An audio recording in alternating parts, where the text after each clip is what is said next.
কোনোভাবেই কমছে না হামের প্রকোপ। রাজধানীর হামের চিকিৎসা দেয় এমন হাসপাতালগুলোর বহির্বিভাগে প্রতিদিনই দেখা যায় রোগীদের দীর্ঘ সারি। টিকাদান কর্মসূচি শুরু 1.5 মাসেও প্রতিদিনই আক্রান্ত হচ্ছে হাজারের বেশি রোগী। ঢাকায় রোগী বৃদ্ধির হার কিছুটা স্থিতিশীল হলেও 1 মাসের ব্যবধানে চট্টগ্রামে রোগী বেড়ে দ্বিগুণ হয়েছে। রোগী বেড়েছে বরিশাল, ময়মনসিংহ, সিলেটেও। তবে শুরুর দিকের হাম হটস্পট রাজশাহীতে গেল মাসের 17 তারিখ 300-র বেশি আক্রান্ত হলেও মে মাসে তা দাঁড়িয়েছে 69 জনে। এদিকে আসন্ন ঈদে সারা দেশে মানুষের চলাচল বৃদ্ধিতে রোগী আবারও বৃদ্ধি পেতে পারে বলে শঙ্কা বিশেষজ্ঞদের। ঈদের মধ্যে কিন্তু এটা আপনার আবার মুভমেন্ট হলো একটা, এবং ঈদে ছিল এবার অনেক দিনের ছুটি ছিল, সুতরাং ঢাকার থেকে কিন্তু ডেসিমেশন হলো। ঢাকার বাইরের থেকে যারা ঢাকায় আসলো ওরাও কিন্তু রোগ নিল। তো এই যে একটা আসা যাওয়া, যেটা কিন্তু কোভিড-19-এর সময় হয়েছিল, ঈদুল আজহাতে একটু ভয় পাচ্ছি যেহেতু ঢাকায় আপনার সংক্রমণের হারটা অনেক বেশি। রোগী বৃদ্ধির প্রেক্ষিতে সারা দেশে গণটিকা কার্যক্রম শুরু হয় 12 এপ্রিল। প্রায় 1.5 মাস হতে চললেও খুব বেশি একটা প্রভাব দেখা যাচ্ছে না।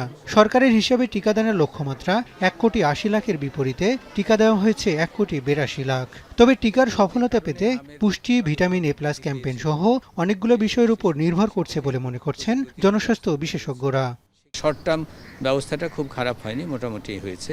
তার সাথে যেগুলো অব্যবস্থাপনার ব্যাপার রয়েছে, হাসপাতালে অপ্রতুলতা, আইসিইউর অপ্রতুলতা, বাচ্চাদের আইসিইউ বিশেষ করে অপ্রতুলতা, জনবলের অভাব, এগুলো কিন্তু লং টার্ম এবং মিড টার্ম সলিউশনের মধ্যে যেতে হবে।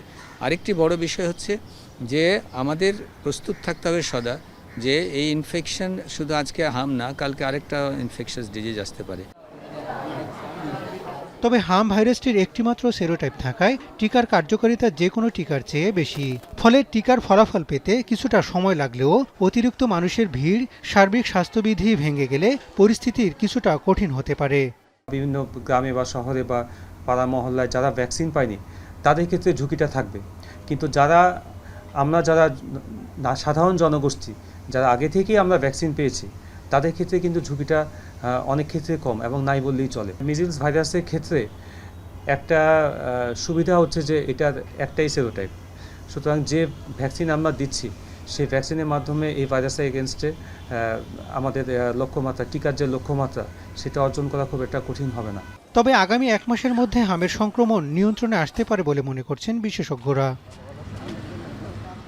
হাসান আল মাহমুদ, এখন, ঢাকা। 72 ঘন্টা ময়েশ্চার লক সমৃদ্ধ লিলি বডি ওয়াশ। শিয়া বাটারের গুডনেস স্কিন রিপেয়ার করে রাখে সফট ও গ্লোয়িং।